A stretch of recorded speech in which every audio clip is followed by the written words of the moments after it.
A mensagem de hoje está no livro de Efésios, no capítulo 2, a partir do versículo 11, ok?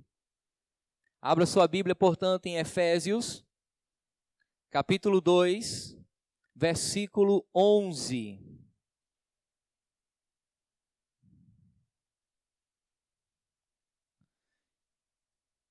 Estarei fazendo a leitura junto com toda a igreja. Você acompanha aí na sua Bíblia. Se porventura a sua versão for diferente da minha, da nossa, uma vez que adotamos como versão padrão aqui na igreja a NVI, a Nova Versão Internacional, você pode acompanhar aqui no Data Show, se estiver visível a você. Nós iremos ler Efésios capítulo 2, versículo 11, até o versículo 22.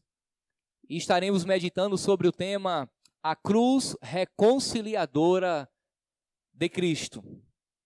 Diz assim a palavra do Senhor Jesus: Portanto, lembrem-se de que anteriormente vocês eram gentios por nascimento e chamados incircuncisão pelos que se chamam circuncisão, feita no corpo por mãos humanas. E que naquela época vocês estavam sem Cristo, separados da comunidade de Israel, sendo estrangeiros quanto às alianças da promessa, sem esperança e sem Deus no mundo. Mas agora, em Cristo Jesus, vocês que antes estavam longe, foram aproximados mediante o sangue de Cristo. Pois Ele é a nossa paz, o qual de ambos fez um e destruiu a barreira, o muro de inimizade, anulando em seu corpo a lei dos mandamentos expressas em ordenanças. O objetivo dele era criar em si mesmo, dos dois, um novo homem, fazendo a paz e reconciliando com Deus os dois em um corpo, por meio da cruz, pela qual ele destruiu a inimizade. Ele veio e anunciou paz a vocês que estavam longe e paz aos que estavam perto. Pois por meio dele, tanto nós quanto vocês temos acesso ao Pai por um só Espírito. Portanto, vocês já não são estrangeiros nem forasteiros, mas concidadãos dos santos e membros da família de Deus, edificados sobre o fundamento dos apóstolos e dos profetas, tendo Jesus Cristo como pedra angular, no qual todo o edifício é ajustado e cresce para tornar-se um santuário no Senhor. Nele vocês também estão sendo edificados juntos para se tornarem morada de Deus por seu Espírito. Vamos orar ao Senhor? Permaneça com o texto aberto e oremos ao Senhor. Querido Deus, nós te louvamos, Pai, mais uma vez, por estarmos aqui adorando ao Senhor, por estarmos aqui engrandecendo o teu nome. O nosso pedido nessa noite é que o Senhor possa falar conosco. Sabemos que não merecemos, e é uma realidade, nós não merecemos estar em Tua presença, não merecemos ter o privilégio de portar a Tua palavra nas nossas mãos, tão impuras, de proferir, ó Deus, através da nossa boca, tal palavra tão santa. Mas em Cristo o Senhor nos chamou para perto, em Cristo o Senhor nos deu tal privilégio, e hoje nós temos a audácia, a intrepidez de fazermos tal coisa. Ó Deus, ilumina a nossa mente, aquece o nosso coração para compreendermos a Tua palavra, e que a Tua palavra possa quebrantar os nossos corações pecaminosos e nos convencer das verdades nela escrita. Em nome de Jesus. Amém e amém. Amados irmãos, há coisas que nós somos conduzidos na vida a esquecer. A esquecer de fato, porque de fato, aquilo não nos traz talvez boas lembranças. Mas a verdade também que há coisas que a Bíblia nos orienta a nos lembrar. E é exatamente essa primeira palavra que Paulo inicia essa segunda parte do capítulo 2. Portanto, lembrem-se de quê? Mas antes de avançarmos naquilo que Paulo deseja que lembremos, é importante compreender o que Paulo acabou de dizer no parágrafo anterior, que por sinal expusemos no domingo passado. Paulo, no domingo passado, nos ensinou que todos nós estávamos mortos em nossos delitos e pecados. E quando Paulo se refere a todos, ele deixa claro que o todos aqui é tanto judeus quanto gentios. Contudo, Paulo agora vai se referir exclusivamente aos gentios. Pastor, o que é gentios? Quem são gentios? Gentio é todo aquele que por nascimento não é um judeu, por exemplo. Todo aquele que não é judeu é um gentio. Logo, todos nós aqui, que não somos judeus por nascimento, nós somos gentios. Na mente de Paulo, todos estavam mortos, mas Cristo salvou tanto judeus quanto gentios. Mas agora, ele vai falar da condição que viviam apenas os gentios. E começa chamando-nos a atenção a nos lembrarmos de algo. Portanto, lembrem-se de que anteriormente vocês eram gentios por nascimento. É algo que nós não podemos esquecer, nós éramos gentios por nascimento. Mas há um detalhe aqui, estes que eram gentios por nascimento, eram chamados de incircuncisão pelos que se chamam circuncisão feita num corpo por mãos humanas. O que é que Paulo está dizendo? Para compreendermos o que Paulo está dizendo, é necessário saber que havia uma confusão. Havia uma briga, uma rincha entre judeus e gentios. Os judeus atribuíam as chamas do fogo do inferno aos gentios. Na realidade, os judeus diziam que os gentios eram combustível do fogo do inferno. Pela razão simples, eles não eram judeus e chamavam os gentios de incircuncisos. Porque todo judeu era portador da marca da aliança, do selo da aliança, da circuncisão, que era uma marca no órgão genital masculino que evidenciava que ele era filho de Abraão, pertencente às alianças que Deus fizera com o seu povo no passado. E quando um judeu circuncidado na carne chamava um gentio de incircunciso, ele estava insultando aquele judeu. Não era um elogio, não era um tratamento carinhoso. Ele estava dizendo: você é merecedor do fogo do inferno. Você não desfruta dos mesmos privilégios que nós, judeus, desfrutamos, seu incircunciso. Você lembra que quando Davi resolveu santamente insultar Golias, quem é esse incircunciso filisteu?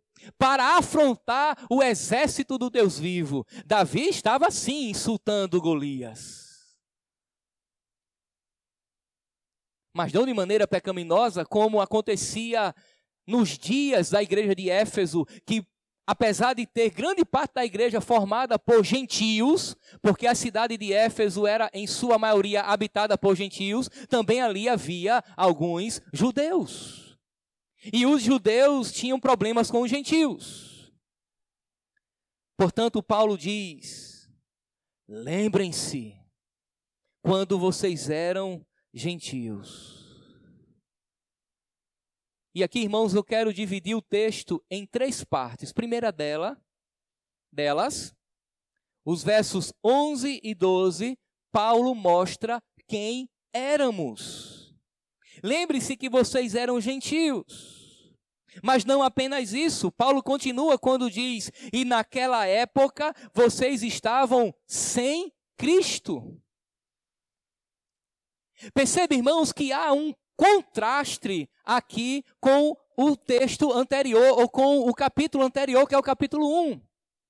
Quando Paulo diz que os gentios estavam sem Cristo, Paulo está dizendo que eles não desfrutavam das bênçãos de estar ligado a Cristo. Perceba que no capítulo 1, aqueles que foram predestinados e salvos por Deus na eternidade, estão em Cristo nas regiões celestiais. Ora, se nós estávamos sem Cristo, significa que nós não estávamos nas regiões celestiais. Significa que nós não conhecíamos as bênçãos de Deus, a bênção da adoção, a bênção de ter o Espírito Santo em sua vida, a bênção de ter sido eleito por Deus na eternidade, era totalmente sem Cristo. E uma pessoa sem Cristo significa uma pessoa que não desfruta das bênçãos de Cristo. Mas Paulo adianta e diz que nós também estávamos separados da comunidade de Israel, sendo estrangeiros quanto à aliança da promessa. Um gentio, irmãos, ele não está apenas separado do povo de Israel, mas também das promessas que Deus fez àquele povo. Isso significa que nós não conhecíamos a promessa do Messias. Isso significa que nós não conhecíamos as promessas de uma nova terra, de herdar uma nova terra. Isso significa que nós desconhecíamos as promessas dos profetas. Significa, irmãos, que tudo aquilo que Deus prometera no passado, nós estávamos totalmente alheios, nós não sabíamos de nada, nós não tínhamos conhecimento nenhum daquilo, estávamos separados. Os benefícios que Deus prometeu ao seu povo no passado, que daria caso o povo permanecesse fiel à aliança, a bênção de desfrutar do melhor desta terra, caso permanecessem firmes na aliança, nós não conhecíamos, nenhum gentio necessariamente conhecia. Paulo continua dizendo que também estávamos sem esperança e sem Deus no mundo. Irmãos, a situação de um gentio no seu estado pré-cristão não pode ser diferente a não ser de desesperadora. Sem Cristo, sem a promessa, sem a aliança. E Paulo faz um desfecho no verso 12 dizendo: sem Deus no mundo. Você faz ideia do que é viver sem Deus no mundo? Lembre-se de como era a sua vida antes de você se converter. O apóstolo Paulo, quando ele escreve o capítulo 1 de Romanos, o verso 18 ao 32, por 3 vezes, ele repete a expressão: e Deus os entregou, e Deus os entregou, e Deus os entregou, a fim de sinalizar que o maior castigo que Deus dá a um pecador é permitir que ele ande com as suas próprias pernas, se distanciando dele. É quando um pai olha para um filho desobediente e diz: eu vou soltar a sua mão para que você faça tudo o que você quer. E uma vez que o seu coração é pecaminoso, você vai querer sempre o mal, sempre o pecado, sempre as tragédias, sempre aquilo que me desagrada. Era assim, irmãos, que nós vivíamos sem Deus no mundo, tomando como base os versos anteriores do capítulo 2, nós andávamos segundo o curso deste mundo, fazendo a vontade da carne e do príncipe da potestade do ar. Uma vida sem Deus no mundo é uma vida que é governada pelo mundo, pelas nossas próprias inclinações carnais e pelo diabo. A situação, irmãos, não é nada animadora, mas Paulo diz: lembrem-se. Por quê? Por que Paulo pede para lembrarmos de tamanha tragédia? Por que Paulo deseja, irmãos, que lembremos de um estado tão deplorável? Por que Paulo quer que lembremos de uma vida totalmente alienada de Deus? Por que Paulo quer que lembremos, irmãos, de todas essas tragédias, de uma vida desesperadora? Entendo eu que Paulo quer que lembremos para que a nossa adoração a Deus tenha fundamento de ser. Paulo quer que lembremos, para que adoremos a Deus com tamanha intensidade, porque Ele nos tirou desse desconhecimento divino. Observa o que Paulo diz agora, a partir do verso 13 até o 11, e daí chega na nossa segunda parte, que é exatamente o que Jesus fez. Mas agora, em Cristo, vocês que estavam longe, foram aproximados mediante o sangue de Cristo. Perceba, irmãos, que Paulo, ele parte da mesma lógica do parágrafo anterior, quando ele diz que nós estávamos mortos em nossas transgressões e pecados, andando segundo o curso deste mundo, a carne e Satanás, e quando chega no verso 4, ele diz: todavia, Deus que é rico em misericórdia, pelo grande amor com que nos amou, vos deu vida em Cristo.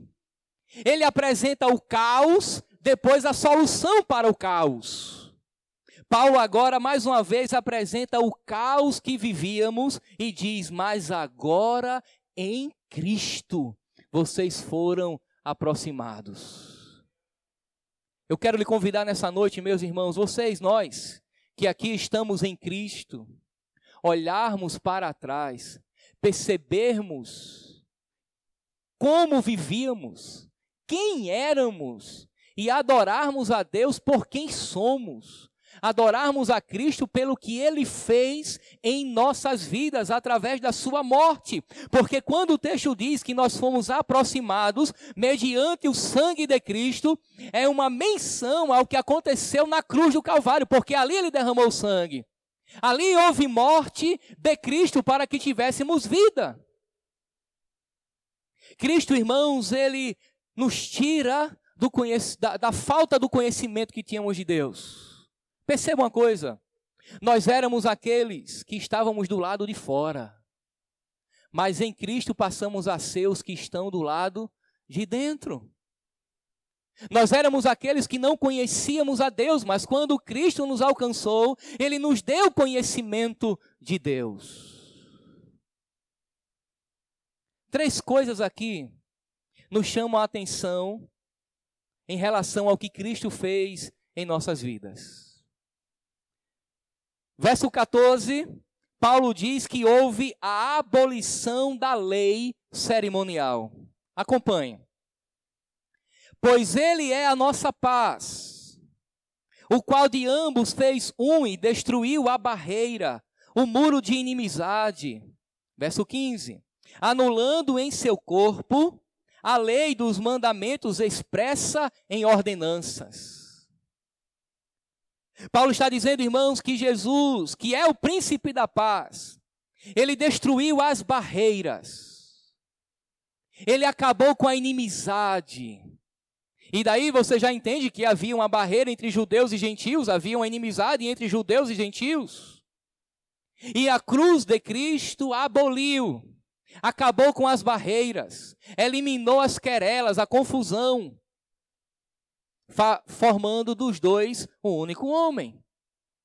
Mas Paulo diz também que ele aboliu os mandamentos, a lei dos mandamentos. Aí você pode imaginar, poxa, mas lá no Evangelho de Mateus a palavra de Deus diz que Jesus não aboliu a lei, que passarão os céus e a terra, que nem um tio da sua palavra vai passar, de fato, mas aí você tem que entender que a lei que Jesus aboliu em sua morte não é a lei moral, mas a lei cerimonial, aquela que obrigava todo homem a ofertar um sacrifício no templo, aquela que era rica em cerimônia, em festas, o calendário judaico, tudo aquilo que diz respeito à liturgia levítica foi abolida. Isso significa, irmãos, que agora nós não precisamos mais de um sacerdote para oferecer sacrifício em nosso lugar e nos aproximar de Deus. Significa que todo aquele que foi alcançado pelo sangue de Cristo, foi chamado para perto, é um dos que está do lado de dentro, logo tem livre acesso a Deus. Mas Paulo diz algo mais. Paulo diz que houve uma criação, uma nova criação, ou a criação de uma nova humanidade. É quando ele diz o objetivo dele lá no verso 15, era criar em si mesmo, dos dois, um novo homem, fazendo a paz. Jesus, irmãos, ele morreu na cruz para formar um povo para si. É por isso que nós intitulamos a série de pregações aqui na carta de Paulo de A Nova Sociedade de Deus. Porque Deus está formando um novo povo.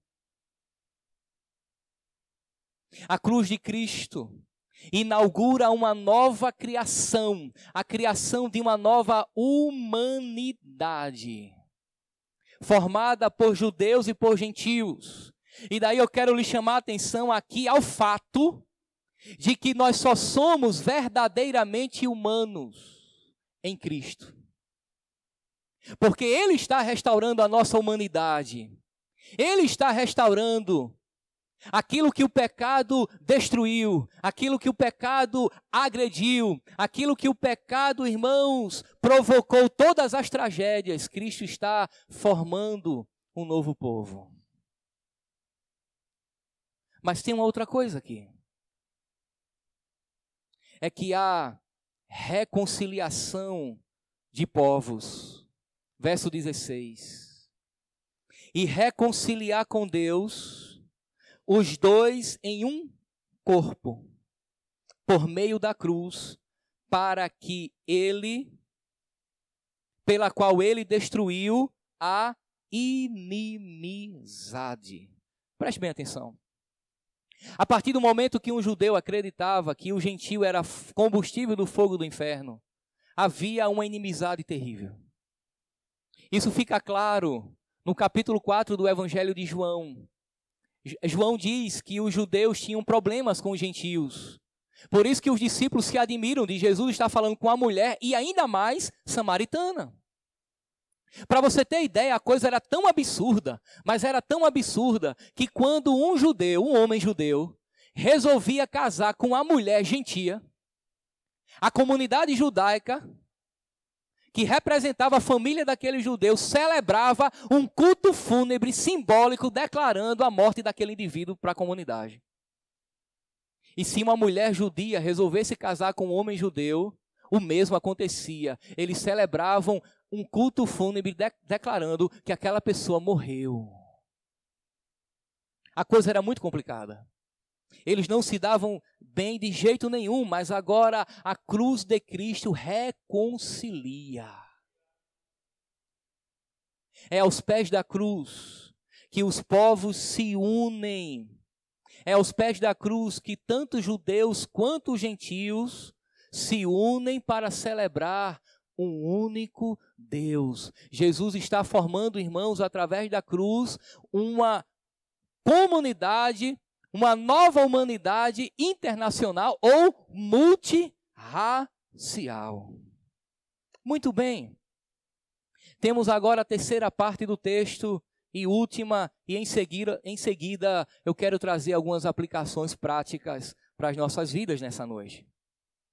É exatamente quem somos, ou quem passamos a ser. Verso 19. Diz assim: portanto, vocês já não são estrangeiros, nem forasteiros, mas concidadãos dos santos e membros da família de Deus. O que Paulo está dizendo agora, irmãos, é que uma vez que a cruz de Cristo nos aproximou de Deus, que a cruz de Cristo nos fez ser os que estão do lado de dentro, nós agora desfrutamos do reino de Deus. Nós agora desfrutamos do povo de Deus. E muito mais, nós somos agora pertencentes da família de Deus, concidadãos dos santos. Nós fazemos parte da família da aliança, é família de Deus. Nós não somos apenas povo, mas somos filhos de Deus. filhos de Deus, edificados sobre o fundamento dos apóstolos e dos profetas, tendo Cristo como pedra angular. Nós somos família de Deus, mas essa família está sobre um fundamento. O fundamento aqui, irmãos, é os apóstolos e os profetas, não necessariamente as pessoas, mas os ensinamentos daqueles homens. É por isso que nós estamos sempre dizendo que Paulo falou, porque foi Paulo quem escreveu. Quando chegarmos na carta de Pedro, Pedro disse. Quando chegarmos no Evangelho de João, João disse. Porque está escrito que a igreja está fundamentado na doutrina dos apóstolos e na doutrina dos profetas. Não é doutrina de homens. Nós somos chamados para sermos famílias de Deus. E toda a nossa fé, todo o fundamento da nossa fé está respaldado nesses homens do passado, ou naquilo que Jesus revelou para eles. E daí, Paulo vai usar aqui uma linguagem arquitetônica, por exemplo, porque ele passa de família para edifício, de edifício para santuário. E daí você entende que família, edifício ou santuário são termos intercambiáveis, palavras diferentes que significam a mesma coisa, ou seja, nós somos a igreja onde Deus habita. Perceba, irmãos, a diferença, porque nós nem conhecíamos a Deus. Perceba a diferença que nós éramos alheios a Deus, não conhecíamos a Cristo, agora não apenas conhecemos a Cristo, não apenas estamos em Cristo, mas Cristo está em nós, Deus habita em nós. Eu quero chamar a sua atenção ao fato de que essa estrutura aqui, onde nós nos reunimos semanalmente, domingo após domingo, não é, biblicamente falando, ou neotestamentariamente falando, a casa de Deus. A casa de Deus somos nós, um organismo vivo. Deus habita na igreja, que são as pessoas, a reunião dos santos, a comunidade da fé, a congregação daqueles que se unem ou se reúnem com um interesse em comum, que é adorar a Deus, bendizer o seu nome. Ele habita na igreja. E daí Paulo diz que Cristo é a pedra angular, é a pedra de sustentação, no qual todo edifício bem ajustado cresce para tornar-se um santuário no Senhor. Deus está, irmãos, nos aperfeiçoando. Cristo está nos aperfeiçoando. Deus está construindo, edificando a sua casa, onde Ele mesmo habita. É Deus quem cuida da casa dele. É Deus quem zela pela casa dele. É Deus quem provê o que é necessário à sua casa. É Deus quem mantém. É Deus quem faz as manutenções. É Deus quem faz os reparos que Ele achar que é necessário, mas é Ele quem faz. Ele está edificando. E como é que Ele nos edifica? Por meio da sua palavra, à medida que compreendemos a sua vontade. A compreensão que temos de Deus hoje não pode ser a mesma, ou não pode estar no mesmo nível daqui a 1, 2, 3 anos. Daqui a 1, 2, 3 anos, nós temos que conhecer mais de Deus. Nós temos que estar mais próximos de Deus.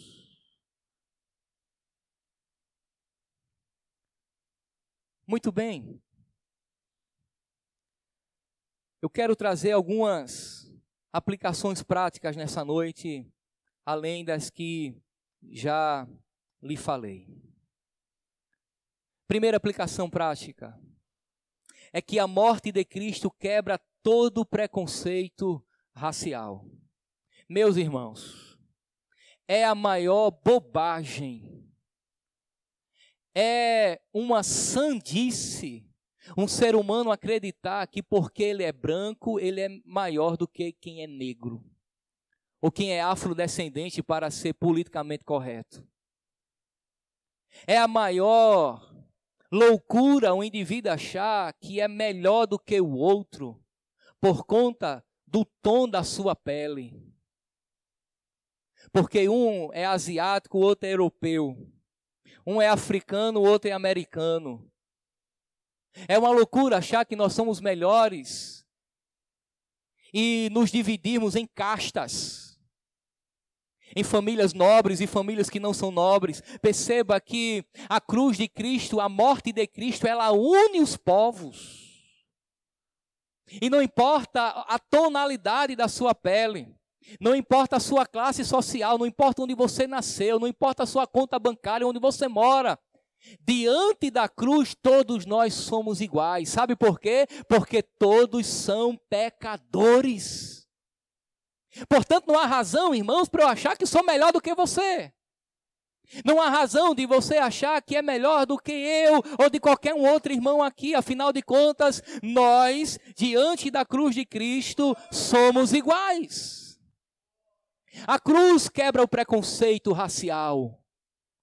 Perceba que quando Jesus está morrendo na cruz, havia aos pés da cruz algumas pessoas piedosas. Estava ali, por exemplo, Maria, sua mãe, chorando de longe, porém sem poder fazer nada.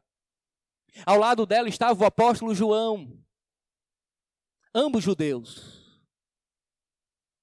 Mas foi um soldado romano que, ao perceber todo aquele espetáculo, ao perceber toda aquela manifestação do poder de Deus, disse: este aí era verdadeiramente o Filho de Deus.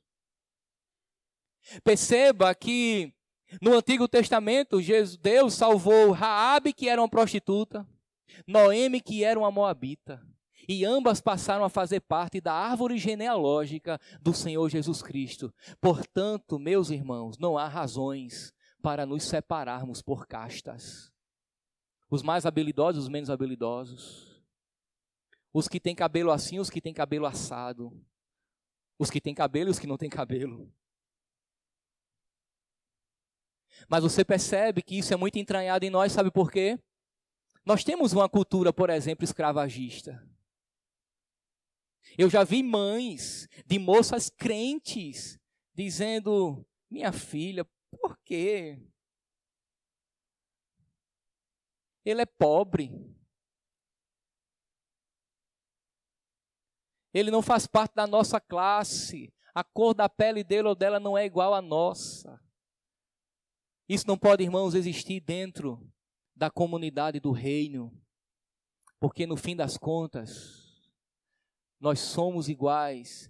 E a cruz de Cristo quebra todo o preconceito racial. Se isso ainda há no seu coração, o conselho para você é: se arrependa do seu pecado, porque o reino de Deus, em segundo lugar, irmãos, é multirracial. Eu não sei qual idioma que nós vamos falar no céu. Confesso aos irmãos que eu não me preocupo com essas coisas. Mas eu sei que haverão pessoas lá de todas as línguas, de todas as tribos, de todos os povos, de todas as raças. Foi Jesus quem disse: ide por todo mundo e pregai o evangelho a toda criatura. É a toda criatura. Há uma terceira lição aqui. Aqui no capítulo 2, Paulo antecede, em alguma medida, um tema que ele vai estar tratando também no capítulo 4, que é justamente a unidade da igreja. E daí eu quero chamar a atenção dos irmãos que só pode haver unidade entre nós quando todos nós nos curvarmos diante da cruz de Cristo. Porque enquanto, irmãos, nós estivermos separados pelos nossos pecados, pelas nossas vontades, pelos nossos gostos, pelas nossas preferências, nós nunca estaremos unidos. Mas quando baixarmos as nossas armas e todos se curvar aos pés da cruz em um único propósito, aí haverá unidade na igreja. Afinal de contas, a cruz de Cristo, ela vem para unir. Jesus morreu para unir e não para segregar, e não para separar. A cruz de Cristo, ela promove unidade da igreja. Agora, não entenda a unidade como uniformidade.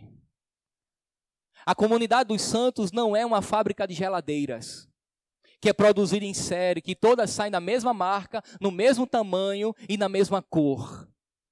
O grande mistério aqui é que Paulo vai pregar uma unidade em meio à diversidade, em que eu respeito quem você é e o que você é, e isso é recíproco, mas há algo muito maior que nos une: a cruz de Cristo.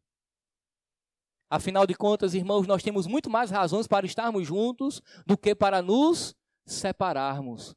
De maneira que quem não compreendeu ainda o mistério da cruz não consegue viver em unidade. Há uma quarta e última lição aqui. A quarta e última lição, irmãos, é que nós vivíamos como escombros de um naufrágio no universo, perdidos, mas agora fomos encontrados por Deus, fomos achados por Deus, fomos trazidos por Deus para perto e somos morada de Deus. Lembre-se disso, lembre-se de quem você era, mas saiba agora quem você é, da dignidade que você ocupa agora no reino de Deus, de uma nova humanidade construída por Ele, que há pessoas de todas as línguas, de todas as nações, povos que você nem imagina, mas confessam o mesmo Cristo que você. E todos nós somos moradas de Deus. Nós não somos mais aqueles que viviam como escombros de um naufrágio no universo perdido, lançado supostamente ao acaso. Nós não somos mais, irmãos, como um navio em alto mar, sem bússola, sem um capitão para guiá-lo. Nós não somos mais aquele que éramos antes. Eu lembro quando eu era criança. Não faz muito tempo, vocês sabem disso. E certamente você vai lembrar disso também. Afinal de contas, você tem a mesma idade que eu. Eu não sei, mas eu assisti, acredito que umas 2 ou 3 vezes, um filme que se chamava assim, Aperta os Cintos, que o piloto sumiu. Faz muito tempo. Por favor, você lembra dele. Não faça charme, você lembra. Aperta os cintos que o piloto sumiu. De repente o piloto some. E toda a tripulação entra em desespero. E o que é que acontece com o avião quando um piloto some? Ele está perdido. Ele não vai chegar a lugar nenhum. Não vai. Ele está perdido porque não há quem guie. Não havia piloto automático. Não há alternativa. Ele está perdido no espaço aéreo. E nós não sabemos, nós que estamos dentro, não sabemos para onde ele vai. A rota pode ser, por exemplo, uma rota de colisão, porque uma vez que não tem piloto, ele pode colidir com uma outra aeronave, ou simplesmente perder a altitude e colidir em um monte, em uma montanha, enfim. Era assim que nós vivíamos. Como um trem em alta velocidade, sem maquinista, e nós desconhecíamos que lá no final os trilhos haviam se acabado. E que no fim dele era um precipício que levava à condenação. Mas agora, meus irmãos, fazemos parte da família de Deus. E como membros dessa família nós temos que viver. É por isso que lá no capítulo 5, Paulo diz: portanto, sejam imitadores de Deus como filhos amados e vivam em amor, como também Cristo os amou e se entregou por nós como oferta e sacrifício de aroma agradável. Uma vez que você é filho, você é dirigido pelo Pai, você é conduzido pelo Pai, você é protegido pelo Pai, você recebe as provisões do Pai, você é habitado pelo Pai. Contudo, você tem que viver e corresponder às exigências do Pai.